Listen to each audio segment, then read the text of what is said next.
Hi guys! Welcome to my channel. So before we get started, make sure to hit that like button, also subscribe to my channel. In this video, we will talk about how to survive a recession and thrive afterward. So make sure to watch the full video.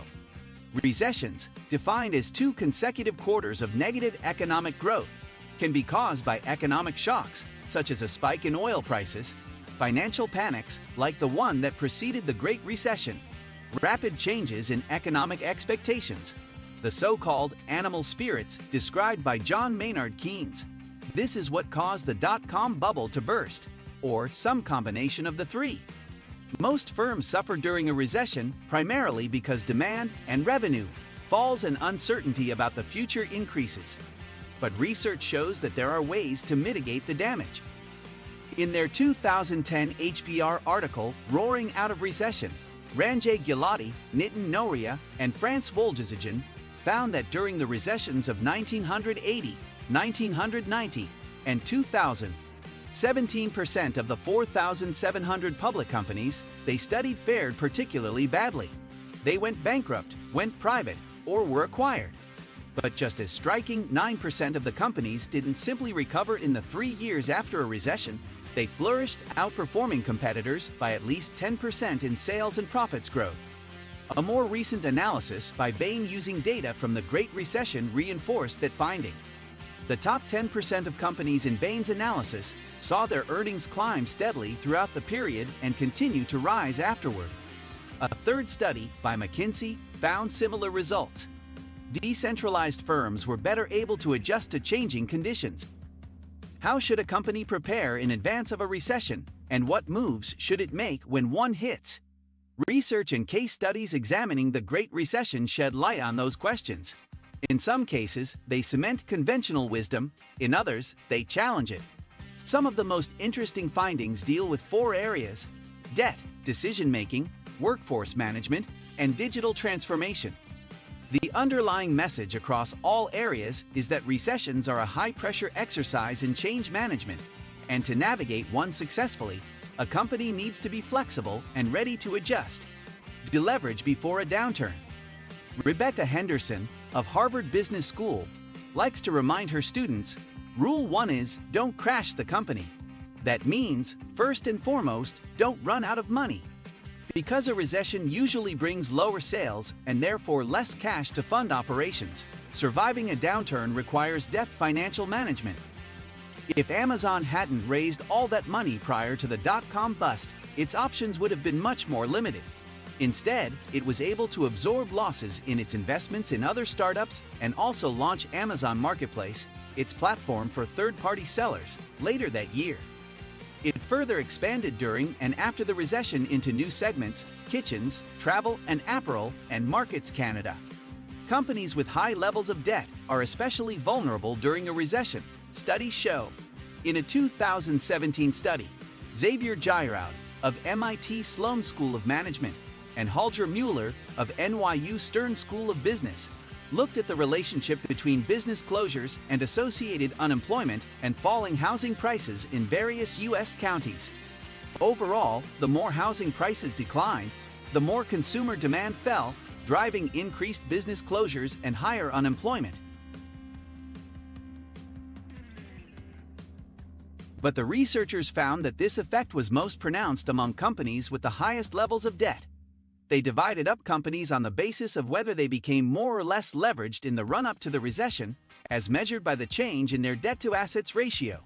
The vast majority of businesses that shuttered because of falling demand were highly leveraged. Focus on decision-making.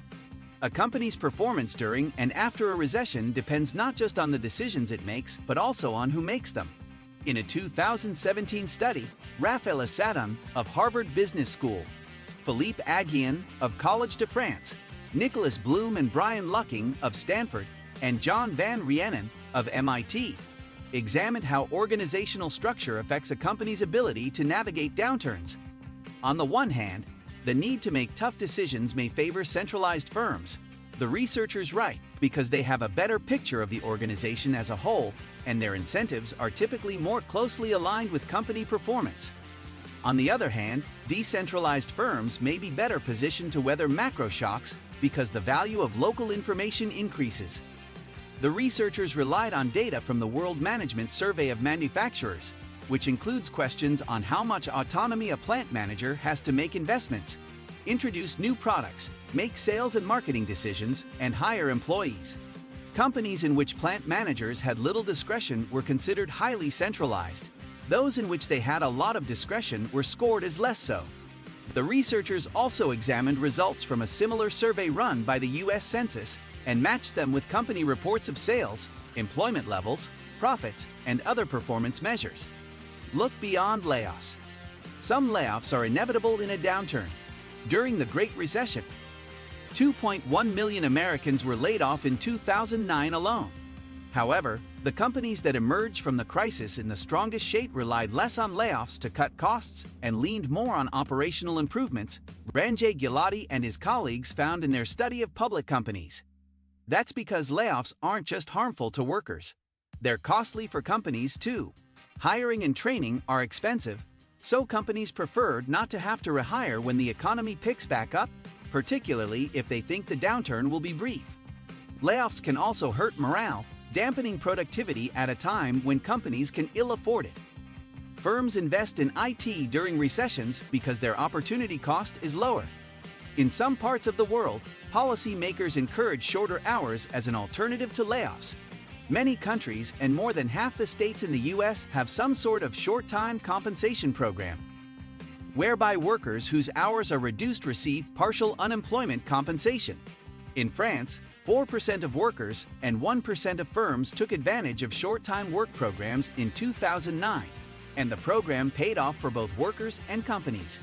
In a 2018 discussion paper for the European think tank Center for Economic Policy Research, Pierre Cahot, Francis Kramers, and Sandra Neveau found that companies that took advantage of the short-time work program laid off fewer workers and were more likely to survive during the Great Recession. The effect was most significant among the companies most severely hit by the recession and those with the highest levels of debt. According to the researchers, the short-time work approach allowed vulnerable companies to hold on to more of their workforce. Absent the subsidies, they most likely would have had to lay off more employees, making it more difficult to recover after the recession or causing them to go out of business altogether. The researchers estimate that for every 5 workers on short-time work, 1 job was saved, and they estimate that the cost per job saved was less than that of comparable programs. Since the alternative was paying unemployment, the program actually saved the French government money. Invest in technology. It's tempting to think of a recession as a time to batten down the hatches and play it safe. However, downturns actually appear to encourage the adoption of new technologies. In a 2018 paper, Brad Hirsch-Bein of the Upjohn Institute for Employment Research and Lisa B. Kahn of the University of Rochester compared more than 100 million online job listings posted from 2007 to 2015 with economic data to see how the Great Recession affected the types of skills employers were looking for. They found that the U.S. cities hardest hit by the recession saw a greater demand for higher-order skills, including computer-related skills.